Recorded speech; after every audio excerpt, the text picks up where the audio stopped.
Awesome. So, hi, everybody, and welcome to Nima Voices. Thank you for joining us today for the third episode of Nima Voices, a virtual interview series. My name is Justin Kawaguchi. I'm a student at the University of Southern California and a former Nikkei community internship intern at the Little Tokyo Community Council. Aside from schoolwork and interning, I can also be found volunteering at JANM as a volunteer facilitator, programming on the JACL National Board as youth chair, or leading outreach for Okaidi, a Nikkei LGBTQ plus community. Before we start the program, I'd like to briefly introduce the Discover Nikkei project and the Nima Voices series. So Discover Nikkei is the Japanese American National Museum international community-based web project with major funding from the Nippon Foundation, launched in 2005. The site is in 4 languages: English, Japanese, Spanish, and Portuguese, and shares unique Nikkei stories around the world, from the US to Brazil, Peru, Canada, Argentina, Mexico, and other countries around the world. New stories are published daily on the website, and Nima are members of the Discover Nikkei online community. Hailing from all over the world, they bring each unique experiences and perspectives to the site's rich archive of stories. Nima Voices is an interview series where we uplift our Nima through brief but enlightening interviews.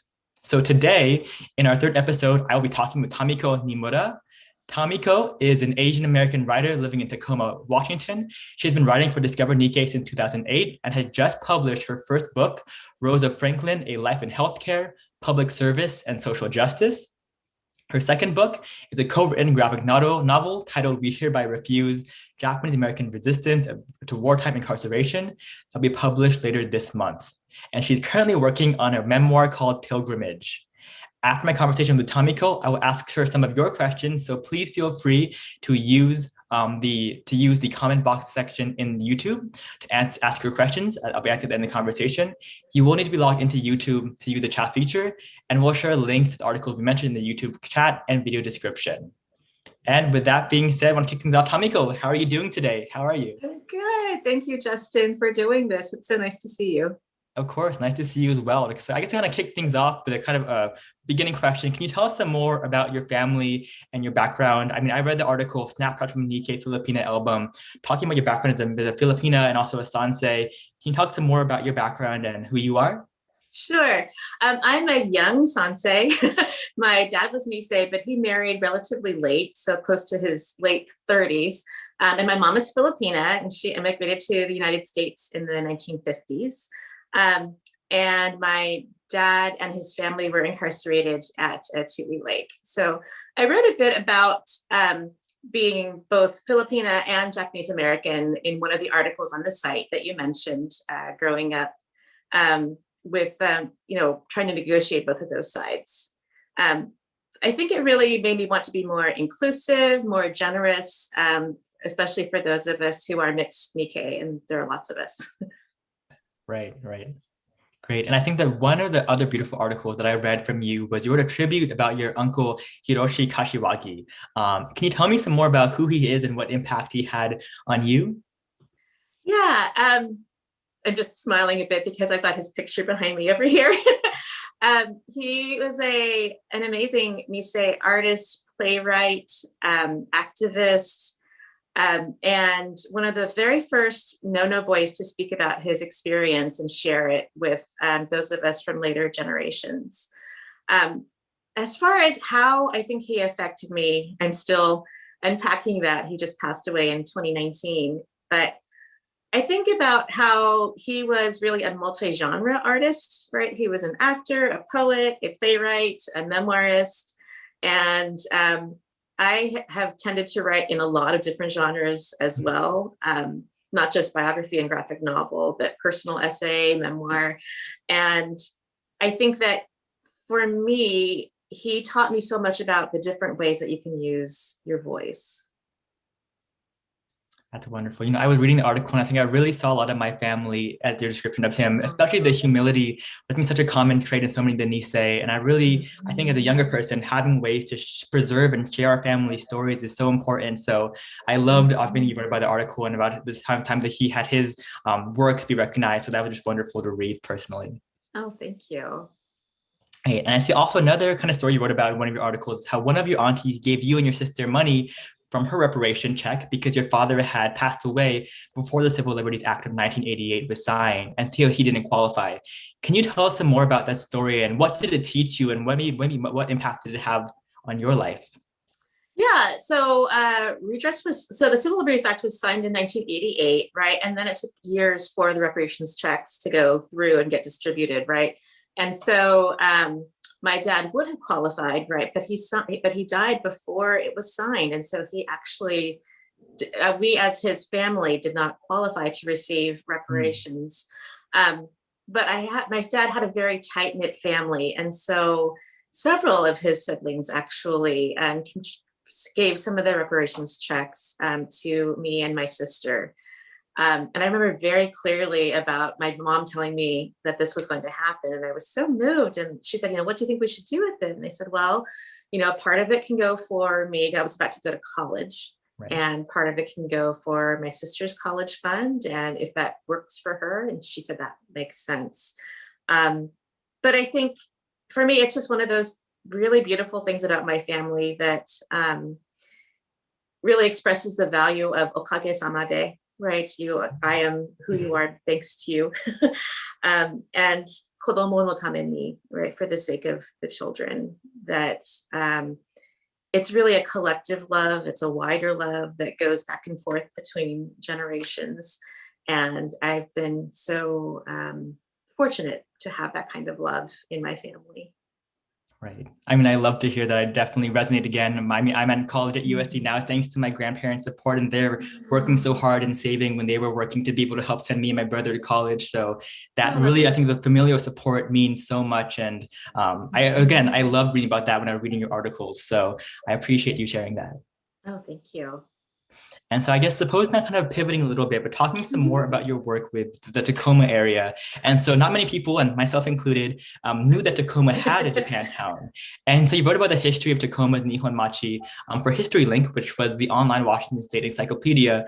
What were some of your big discoveries or surprises when you were doing this research about the Tacoma Nihonmachi? Yeah, I mean, I lived in Seattle, right, first, but when I moved to the Northwest from California, and lived in Tacoma for 10 years before I knew that we had a Japantown at all, right? So even up in Seattle, right, I hadn't heard about a Tacoma Japantown, and then moving to Tacoma, there's so little left, quite, physically, right? The infrastructure, there are 2 buildings really that we have left from that time period. And one of them is the Tacoma Buddhist Temple, which still serves that community. But I had no idea that it really spread out so far across Tacoma's downtown. It was a good 12 blocks or so of mostly JA-owned businesses, houses, a language school, the temples, and all of that. I didn't know it was that extensive. I didn't know just how different the downtown core became, right, when the forced eviction happened.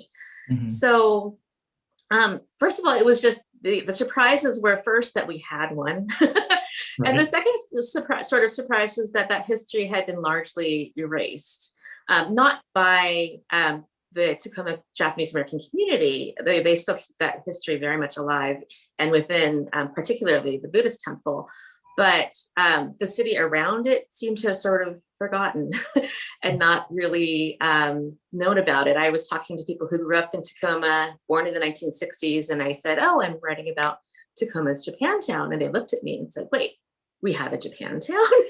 And I said, yes, we did. And so it really struck me just how much of that had disappeared in a relatively short amount of time. So those were 2 big surprises. There were many others, but those are the 2 main ones, I think. Right. I mean, it's wonderful that you're essentially saving this history and making sure it's being passed down. That's awesome to hear. Well, it's a team effort for sure. It's definitely not just me. But one of the things that I wanted to do, along with historian Michael Sullivan, was to do a day of remembrance to bring some awareness for folks in Tacoma, particularly. Around here, a lot of us go up to Seattle and do days of remembrance stuff up there. There's a really big, active community there. The community here is very, very small. So there's certainly the folks at the temple and their descendants. There are a couple of UW Tacoma professors who have done some work also. and Michael Sullivan, who is a historian. Just a lot of folks who have been doing the work. But I think maybe because I am Japanese American and really wanted to raise the history consciousness a little bit more, that some of that attention has been really overwhelming and lovely. Right. And I think also speaking about teamwork and to working in teams, last year, you and your sister were asked to create a community engagement project for the Tacoma Yes. Arts Month. So you created little care packages distributed all across Tacoma. Can you tell us more about the project and how you decided what to include in the packages, and what kind of response did you get from people who received these care packages in Tacoma? Yeah, we were invited to create a care package of some kind for the Tacoma community. And my sister's a visual artist. Hi, typical. And she was creating a care package of art already for a different project.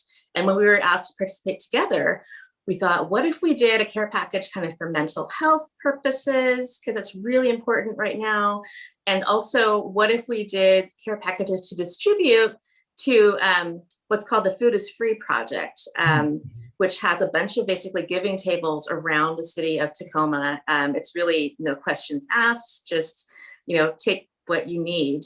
And so we thought, what if we put our care packages there?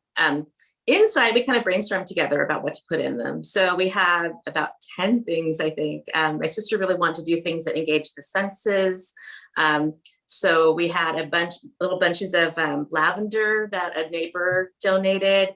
My sister made these beautiful little daruma figures, handmade little paper mache ones, together with letterpress artist Jessica Spring from Tacoma. We created postcards to send to people. And we picked a poem from my uncle Hiroshi Kashiwagi, and we put that poem on the postcard. We put stamps in, there's some chocolate. There was a candle to light. I'm going to forget because there are 10 different things, but a lot of things that really try to, get people to think about, just thinking about being in the moment and holding on to, what the senses can give you. So I wrote a letter, and so we did that. It was really lovely. How it was received, part of it is that we don't know, right? Because we didn't really give people a means to contact us and let us know, but we heard from table hosts and we heard from several people that it provided them some comfort. And that was what we were hoping for during this time. Yeah, that's wonderful. I mean, I would have loved to receive one of those bundles. Those sound exceptionally great. So that's one, I'm jealous of them. That's really sweet. Thank you. And also speaking about arts and craft and these beautiful pieces, behind you, we can see such a beautiful spread. Do you mind telling us some more about the spread behind you and what that is? Yeah, so I set it up just in time. This is my family's Hinamatsuri set of dolls, and it's actually a set that's been assembled over the years. Some of it are dolls that my grandmother had brought from Japan. So she came over in the 1920s, I believe. So she brought some with her, and then over the years, her second oldest daughter, my Auntie Sadako, assembled more. And then my Auntie Sadako had 3 sons and decided to pass the set on to me. I have 2 daughters. So anyway, some of these dolls, though, survived the war. They were stored with a family friend and are some of the few possessions, I think, that my family got to save. Because when they came back from camp, they had almost nothing. So I'm really glad that I got to set them up and share them with everybody today. Yeah, I love hearing about what family heirlooms have been passed down through, even during the camps. For my family, my grandmother saved this Cupid doll. We're not sure why she kept that with her, but she carried with her all the way through the camps and then back to LA afterwards. And it's wonderful to hear these stories. Oh, Justin, you're freezing a bit. Oh, sorry?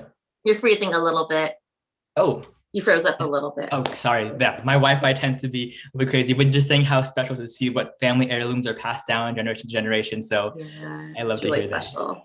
That. And before we go back to talking some more about the Seattle area, also for the folks in the audience today, any questions, please feel free to drop them in the comments below. We'll answer them at the end of our conversation. So please feel free to engage with us as we're going through our conversation today.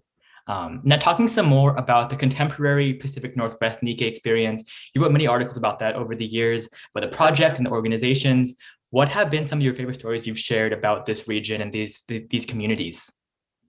Yeah, one of my favorite stories that I did was this restoration of a bathhouse, like a Japanese bathhouse over in Auburn, one of the rural communities here in Washington, not too far from me, about 20 minutes away or so. But it was this farm and now a farmhouse that's been restored and preserved. But it had several generations of farmers, I should say, and some of them were Swiss, some of them were Japanese American, and then some were Filipino American. And so the Neely Mansion is over in Auburn, and they actually have done this amazing work to preserve and try to tell the stories across these different communities. So it's this multicultural historic preservation site. And I had so much fun going over to see the different like fragments of like porcelain that they had dug up from the site.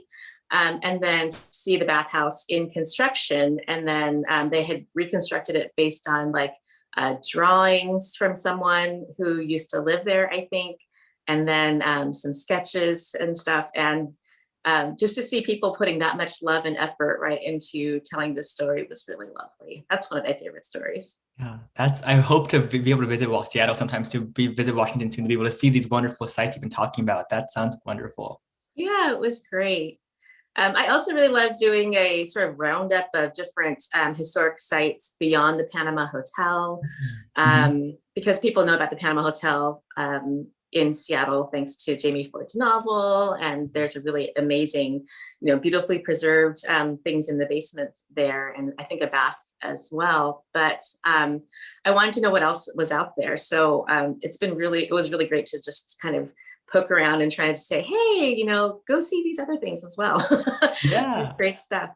Absolutely. And so I suppose now talking some more about your new book, We Hereby Refuse, will be published very, very soon.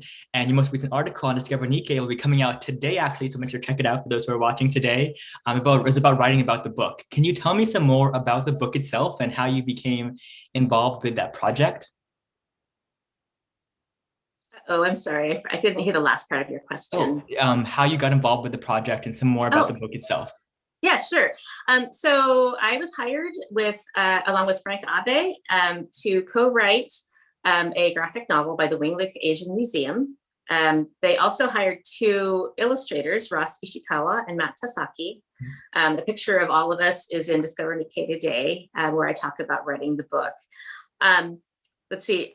I saw their call for writers and said, "Oh, it's about resistance. I really would like to get into this topic more." I have a family history of resistance with my uncle Hiroshi as a Nono boy, and I later found out that my grandfather Junichi Nimura was the first Issei to be arrested at Tule Lake for speaking out against the draft, and so.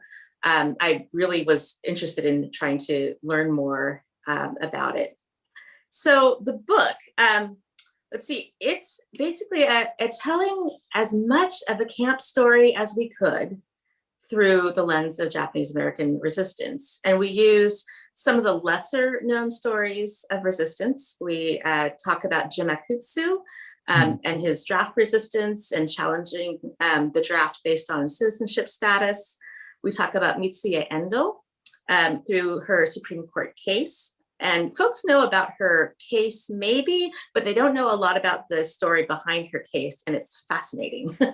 And then the third major storyline that we talk about is that of my uncles, Hiroshi Kashiwagi, through being a Nono boy, but also being a renunciant of his United States citizenship. So we basically, the tagline is kind of 3 voices, 1 mass injustice. It's camp as you've never seen it before. I love that. We'll definitely be grabbing a copy when it comes out. I'm super excited for that. Thank you. I got the chance to visit the Wing-Luke Museum when I was in Seattle before, and it's such a wonderful, such a beautiful, also designed. The architecture is amazing. So really happy to hear that you got involved with them and working on that project with them. Yeah, it's a great space.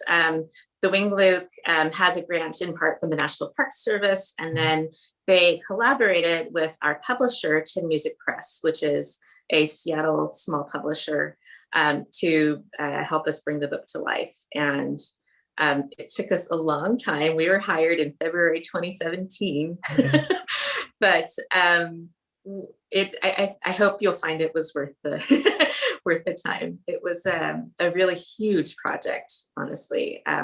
I learned so much, and I wrote a bit about that for Discover Nikkei, and hopefully folks will take a look. But I think there'll be a lot to unpack, a lot for folks to learn. On April 24th, I should mention, JANM is doing a virtual program with me and Frank and Ross. So folks will hopefully have maybe the book in hand, and we'll have a chance to chat with folks then as well. Yeah, definitely. Perfect. So maybe talking some more now about some of your other articles. This one is one you wrote yourself, but talking about Mochitsuki at Oshogatsu. So it's not your article directly, but your cousin, Soji Kashiwagi, wrote a story about your family's Mochitsuki tradition. Did your family still continue that tradition? And how important is it for you to continue this kind of tradition? Yeah, so our family Oshogatsu tradition goes back way before I was born even. There are stories of how my grandfather sold his wedding ring to make Oshogatsu happen one year for the family. And as they practiced it before the war, my understanding is that they went around to different houses and had different things and did sake toasts at each one. That was kind of some of the starting points. Through the years, though, and as I said, my family really remained relatively tight-knit and close. So aunties, uncles, cousins. My dad had 5 siblings, so one of the big farming kinds of families. And over the years, it grew. So it became what we would all know as the Japanese-American epic potluck. Yes, love that. Yeah. Epic potluck. So, not just the ozoni in the morning. So we used to have like 2 meals for a while. So we'd have breakfast and eat, and then we would all go home and cook some more, and then come back and eat some more. Things like namasu, and my aunt added on things like fruit salad. There were crab legs. There was the Thai. It's a good thing it's dinner time because we're all going to get hungry. Maki sushi, inari sushi, things got added on, like the spam musubi by one of my cousins. My mom's Filipina, so she brought lumpia. And my one of my aunties married a Puerto Rican man, and so there would be arroz con gandules as well, and flan. And then, not only did the, main stuff become epic, but then the dessert table also grew and became epic. So I had gone to one pretty much my whole life, like every single year. Super important, brought my kids and all that. A few years ago, we had to really scale down and made it a smaller. And then when my Uncle Hiroshi passed away, we had, and they were kind of some of our hosts, we had to unfortunately cut it short, but we still did stuff up here for my kids. So I'm really grateful that we were able to make that happen for them. And I asked, what do you want to have? They were like, we want ozoni and we want these things. So yeah, it's been really important for all of us to hold on to that. Definitely. Every year my family does. Well, other than this COVID year, we have mochitsuki every year before New Year's. Exactly. And we kind of change a meat grinder into becoming a mochi machine where you kind of crank through the steam, right? And everybody makes their mochi, and I become very good at kind of dealing the mochi out to everybody and making sugar balls. So it's a special thing. I think preserving family traditions is so important, but I want to make sure my kids can also engage with that and learn what it means and all the history behind the foods. And I love how also multicultural your oshogatsu is. That just sounds delicious on so many fronts. I am so jealous. Yeah, it was great. Perfect. And so we're kind of running towards the end now. So we have a very fun portion, rapid fire Nikkei questions. So I'm gonna ask you a few questions to let you kind of give me your initial take. So the first question is, who is your Nikkei hero? Okay, I couldn't do just one, all right? Not just my uncle and my dad. But I really want to give props today to my Nisei aunties who kept us together with family and food for so long and gave us a really strong sense of JA identity. I also want to shout out to Yoshiko Uchida, who is a pioneering writer. And as a researcher, I want to shout out Aiko Hersig Yoshinaga and Michi Weglin, in whose footsteps I very humbly follow. Perfect. And so we talked about food and delicious foods before. So on that similar vein, what are some of your favorite Nikkei or Japanese foods? Oh, so sukiyaki is one. My dad made it. He taught me, and I made it for quite some time for New Year's for our family. Perfect. And next, what is the Japanese value that has most influenced you? Oh yeah, so it's okage-sama de and kodomo no tame ni, right? Those wider collective intergenerational senses of indebtedness and community, which have made me very grateful. Perfect. And then very importantly, what do you like the most about Discover Nikkei? I love that it's so inclusive and wide-ranging given our sense of Nikkei experiences. It's definitely expanded my sense of being Nikkei, and I've been very grateful that they've even been able to connect me to my Japanese relatives who could read something in Japanese that I wrote. Right, perfect. Well, thank you so much again, Tamiko, for your time today, and a reminder to check out Tamiko's articles and content on Discover Nikkei, which you can find in the chat or in the video description of this video recording. Again, as we plugged before, we Hereby Refuse, having a virtual programming presented by JANM with Tamiko, Frank Abe, and Rosh Ishikawa on April 24th. Find more information on the JANM website as well. I just want to say from the bottom of my heart, I love our conversation. I feel like I learned so much more about the Washington area, the history. You're such a pleasure to talk to. And as a young person, I think trying to preserve stories, you are such a role model for me. And I appreciate you sharing so much information today. Oh, thank you so much, Justin. It was lovely to talk to you. And I look forward to staying in touch. Absolutely. And also one final plug for some more upcoming Discover Nikkei programs. We have many more planned virtually for 2021. Make sure the audience to tune in on episode 4 of Nima Voices on Tuesday, April 27th. Guest host Monica Cogiso, we're talking with Juan Alberto Matsumoto about Japanese Argentinian communities and Latin American Nikkei in Japan for the very first Spanish language episode. And our next episode in English will feature Jay Horinoichi, a designer now living in San Diego, California, who has created many of the special Nikkei Chronicle logos for Discover Nikkei. And please check the website for updates as well. And lastly, please send Discover Nikkei any of your feedback or suggestions for future episodes and programs. They would love to hear your stories on Discover Nikkei as well. And contact them at editor@discovernikkei.org as well. And with that being said, I want to share a quick feedback from the audience. Teruko Nimura says, yay, go Cisco. That's my sister. Eileen Lomfair says, hello, Tamiko, for me and the Puyallup. There, thank you. Valley JCL. And lastly, Raymond Nada says, good hearing about Tacoma. My late relatives, Shimo Shimaru, lived there for many decades. They never told me about the J-Town when I was attending UW. Thank you, and looking forward to reading your books. Oh, thank you. Oh, hi, Eric from Chicago. Speaking of people who are doing work on lost Japantowns. Great, thanks, Eric. Hi. Oh, and wonderful, Raymond, to hear from you. There is so much to learn, and I'm still learning so much about Tacoma's Japantown, but it's really exciting. There's a book called Becoming Nisei that folks might want to check out. It's about Tacoma's Nisei. They did interviews with folks before, they did interviews with folks about their life before they were incarcerated. So it's a really amazing book and compilation, so check it out. Perfect. Awesome. Well, thank you so much again, Tamiko, and I'm sure we'll stay in touch. And thank you so much. And we'll conclude here. Thank you. Great. Thanks, everybody.